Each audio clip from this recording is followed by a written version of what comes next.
Hey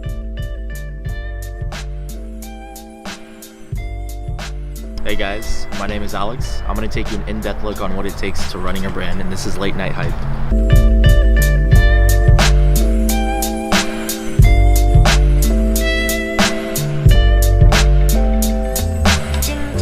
So the way it started wasn't really a formal way of how one brand started. This is probably my third time ever doing a brand.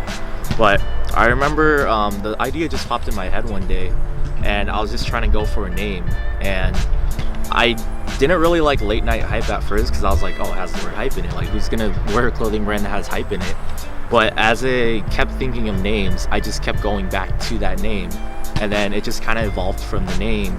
And then I found an aesthetic. And then from then I got the logo. And then I decided, you know what? I don't want to just make this a streetwear brand that's just like pictures printed on shirts. I want to add like actual stories to it. I want to build a community behind it. Well, the good parts of running a brand is that you get your work out there. You get to finally make something that's yours. And you know, I feel like that's the specialist part. It's not about just like making the money. It's also about the relationships that you built and just kind of like meeting other people with like-minded interests that also want to run a brand. But I feel like the low parts are, you know, you stay up really late. Some days you'll just have a creative wall where you just gotta take time away from the brand so you can think of ways just to come up with new ideas.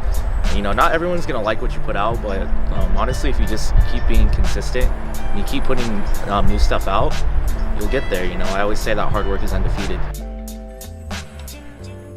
A big inspiration for me is actually basketball. One reason why we're out on the court right now is because I like to come here and shoot. You know, it's a good old-fashioned way of taking some pressure off yourself. You know, you're not on your phone all the time. It's like you're kind of disconnected from the world and you're like in your own world, and the only thing that really matters is just, you know, just getting hoops and making buckets out here. You know, back then I just kind of had an idea of like what I would like to do, but I literally had no resources. I didn't know like where to find a screen printer, like where to get blanks. You know, basically just the bare bones of what it takes to run a brand. But one of the first things that I really did was I just kind of went online and I registered the domain, and then I said, you know what, I'm gonna try to make this work. You know, I lived here all my life. You know, I love Cali, love everyone around it. But one thing that really pushed me to like get started on the brand was the fact that LA is pretty much a hub of like just creatives and visionaries.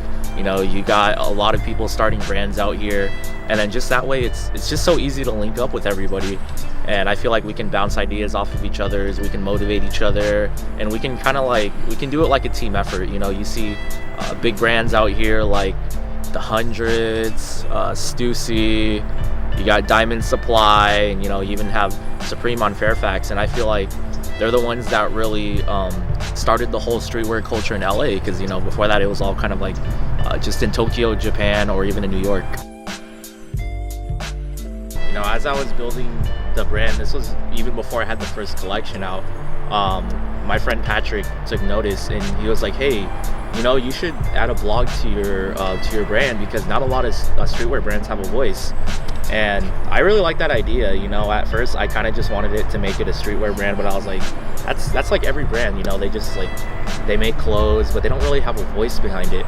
So I decided to make the 411 blog kind of like a hub for up and coming artists, like new music artists or graffiti artists, or just anyone that I think really has a heavy hit on me, and what I can translate that into inspiration for my next collection. Thank you for checking out Late Night Hype. Be sure to like and subscribe. I hope to bring you guys fresh content and even fresher clothes. And remember, you miss 100% of the shots you don't take.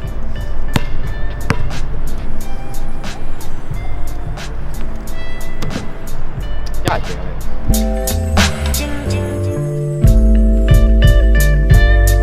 Giving the NBA to this year? Honestly, man, I want to say the Lakers. Like, they got my boy LeBron on there. Everybody's gonna hate me for this, but I'm telling you, man, he's injured. NBA, I don't care what you be saying, man. That's hater talk right there, man. He's injured. That's hater talk, bruh. Man, you know, if I see a little cutie, she got a booty, I'ma hit her on the DMs. You feel me, bruh? Like, I be scrolling through, My female friends are gonna hate me for this, but like, if you tag your homegirl and she a cutie, I'm gonna have to say what's up. You know, I try to be a gentleman about it. You feel me? I try to be like, hey, what's up, girl? Oh, word. Oh, you go to school? Oh, me too. Yeah. Oh, what you majoring? Oh, word. You want to get some ice cream? You know, I just try to take it from there.